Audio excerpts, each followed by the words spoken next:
quickly gathering details. The preliminary investigation points to an accident. We haven't seen any credible evidence of a terrorist attack. Our administration is working closely with leaders from all levels of government and society to respond to this crisis, and not but just by addressing the immediate aftermath, but also by building a state that is more resilient and a state that's more safe. That is our pledge, and that's our commitment, and we're going to keep that commitment. And lastly, to the victims of this tragedy and their loved ones, all of our hearts are broken. We feel your loss, we're thinking of you, and we will always be thinking of you. We pray for the construction workers who are on the Key Bridge, and we pray for everyone who has been touched by this tragedy and their families and all of their loved ones. But Maryland, we will get through this, because that is the Maryland spirit, and that's what Maryland is made of. We are Maryland tough, and we are Baltimore strong. So in the face of heartbreak, we come together. We embrace one another, and we come back stronger. That's what we've always done. That's what we'll continue to do. And that's what we're going to get done together. And we're going to pray for Baltimore. And I'd like to turn this over to Senator Van Hollen, who's done a remarkable job in our fellow delegation in providing support. So thank you, Senator. Thank you, Governor. As the Governor said, we come together. We come together in Baltimore, we come together in Maryland. First of all, our hearts go out to all those who are on the bridge and their loved ones. We pray for them. Our gratitude goes out to the first responders who, as we speak, are out there continuing to conduct search and rescue operations. I want to thank the Governor, the Mayor, County Executive, all the people gathered here as part of Team Baltimore and Team Maryland. And the federal government is with them as a partner. The Coast Guard, as we speak, is also part of this mission. Coast Guard cutters, Coast Guard aviation assets. I spoke twice today with Secretary of Transportation Pete Buttigieg. Pete Buttigieg has pledged that they will do everything they can to very quickly release emergency response funds for this important project. The National Highway Transportation Administrator is on his way to Baltimore if he's not here already. They will be releasing those early funds once all the parties are fully engaged. Second, the National Transportation Safety Board. I talked to the chair this morning. She and her team will be conducting an investigation of what happened. And finally, the Army Corps of Engineers, naval assets for looking below the surface and clearing. All of this is going to be part of the effort. The Governor is leading Team Maryland, the Mayor and the County Executive, of course, Team Baltimore. But I'm just here to say, together with Ben Cardin, Senator Cardin, and Congressman Fume and others, the federal government is your partner in this effort. Thank you, and again, to the people of our state and the people of this great city. We're with you. We love you. We will get through this together. Thank you, Governor.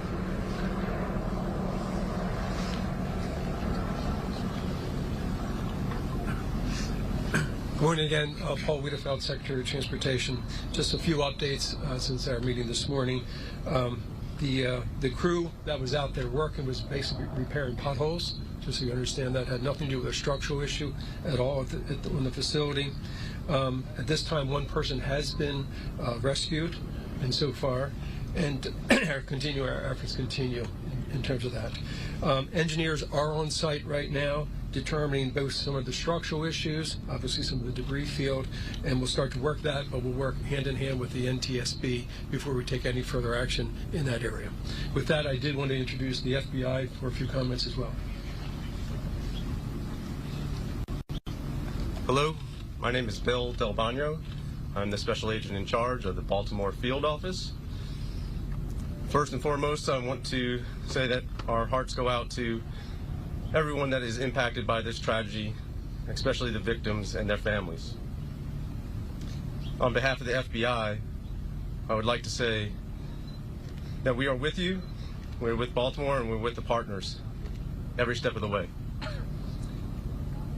The FBI, on very first, looking at and assessing this matter from an investigative standpoint, I want to be clear that there is no specific or credible information to suggest that there are ties to terrorism in this incident.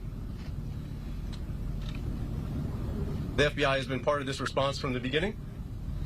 We came within 1 hour to the command post and quickly lashed up with our very strong partners all along the way. We will bring whatever resources that the FBI has to bear. We've already brought our crisis response, our victim services, and just recently our underwater search evidence recovery teams are on site. And we will continue to provide all those resources as long as it takes. And as the investigation goes on, we will take it to its logical conclusion along with our partners.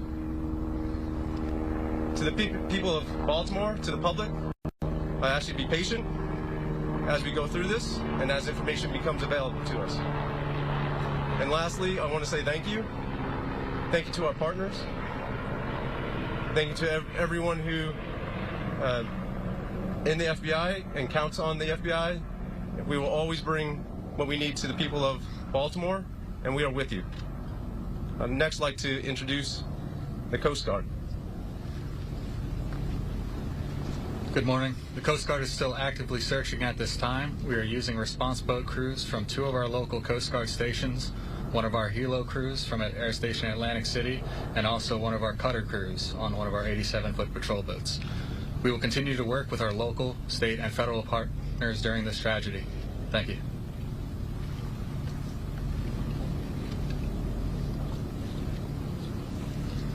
Governor, as far as you are aware, was the collapse of that bridge inevitable as that ship hit that part of the bridge? No, we're still in the process of investigating exactly what happened. So we don't have any further details about whether or not it was inevitable or not. No structural issue with the bridge? No, there was. In fact, the bridge was actually fully up to code, so we have no further information about what happened during that time. Governor, is all shipping in and out of the port now stopped completely? And do you have any estimate very early on as to how long it will be before shipping can resume to the Port of Baltimore? Yeah, we don't have any estimates on timeline because right now our exclusive focus is on saving lives. Our exclusive focus is on search and rescue. Everyone else move over to the middle. Could you give us a better sense for the number? Because we had heard, I know Mr. Wiedefeld said 1 had been rescued, but earlier from Baltimore we heard that 2 have been rescued. Can you tell us the total numbers we're talking about that that you're searching for, and how many have been rescued? Well, There are 8 individuals. 6 are being searched for right now. 1 is was taken to the hospital, and 1 is not in the hospital that we're speaking to. So 6 unaccounted for? Yes. And does that involve individuals that may have been in vehicles that were in the water? Is that just the construction? Do we know? We believe it's a construction crew. Okay, so we don't think there's anyone in vehicles in the water? No, we do not believe so. Okay, we'll take questions right here. Take this question here. Governor, 2 questions. Quick, how quickly did you find out about what happened here, and what was your reaction when you heard the scale of what just occurred at that bridge earlier today? well, I mean, I think it was probably within minutes of everything, less than an hour, when I know that my phone first rang. And, first from the mayor of Baltimore and also from our chief of staff. And it was, we know the Key Bridge. I've ridden over the Key Bridge countless times. So many of us know the Key Bridge because it is our normal commute. This is a place that is a normal commute route for over 30,000 Marylanders every single day. And so to hear the words that the Key Bridge has collapsed, it's shocking. and heartbreaking. And immediately, the first thought and the first ideas go back to what happened to the people, what was the impact on human life. But for every single one of us who are Marylanders, the words that the Key Bridge is gone, it still shakes us, because for 47 years, that's all we've known. And so this is not just unprecedented from what we're seeing and what we're looking at today. It's heartbreaking. Governor, can you confirm that the crew on the ship alerted authorities that it lost propulsion and was in trouble? We can confirm that the crew notified authorities of a power issue. Yes. And that they had lost power on the ship. Yes. Was there any effort to shut down the bridge? First, we're going to take the question right here first. Sorry, can you please give the numbers? You were looking for 7 people that took the university, and now you are looking for 6 people that one person rescued, so 3 people rescued. Total of 8. Excuse me. A total of 8. 1 rescued and in hospital. 1 not in hospital, but it is we've communicated with that person, and then 6 that we are searching for. And all construction workers working on the pothole? Were all 8 of them? Yes, they were all related to the construction program. Right, so yes. we heard that multiple vehicles went into the water. Any word on how many vehicles went into the water and the condition of those people that were in the vehicle? Not at this time. All right, we're going to shift over here. Was there any way to shut down the bridge? Was there enough time for that distress call to trigger something like that? Now, the thing that we know is that, even as the boat was coming in, we had a ship that was coming in at 8 knots. So coming in at a very rapid speed. We do know that the investigation is currently going on. But I have to say, I'm thankful for the folks who once the warning came up, and once notification came up that there was a mayday, who literally, by being able to stop cars from coming over the bridge, these people are heroes. They saved lives last night. Governor, the focus is on rescue now and humanity. But looking forward, is there any vision for how long it could possibly take to remove the wreckage, build, and how it could possibly be done? Can you look into the future at all at this point? This is going to be a long-term build. It's going to be a build that's going to require every facet and every aspect of our society. It is something that I can tell you we are going to get this done.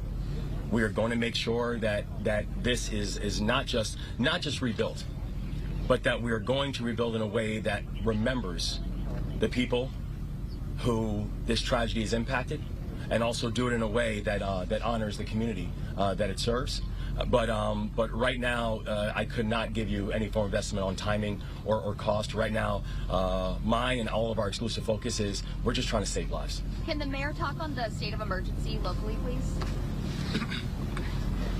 Yes, thank you. Listen, we know the governor issued a state of emergency, but we at the local level felt the need to do that too, because there may be some things that we have to encumber with our fire department and other agencies that we'll be able to pull down support for as we all work together, again, as we're focused right now on saving lives and working through this unspeakable tragedy. In the interim, I know that there's obviously the focus is on the rescue and the recovery, but this is such an important thoroughfare here in Baltimore.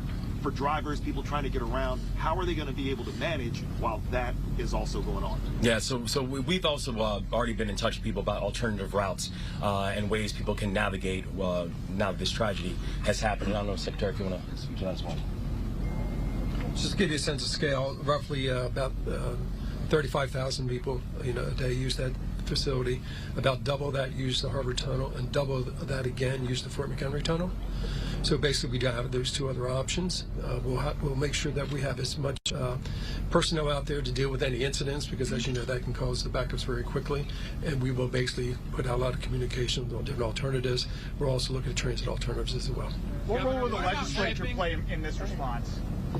What role will the legislature play in this response? Are there any policies, any state funding that's going to be freed up in the coming weeks? Oh yeah, no. So we are in fact, we have our Senate President here. We have members of the legislature here. The legislature is going to have a role. Okay, you have been listening in. This morning, as well as the mayor of Baltimore, the county executive, both United States senators and the congressman.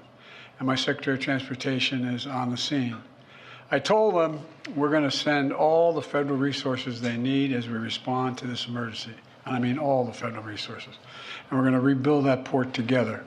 Thanks for watching. Don't forget to subscribe, like, comment and share.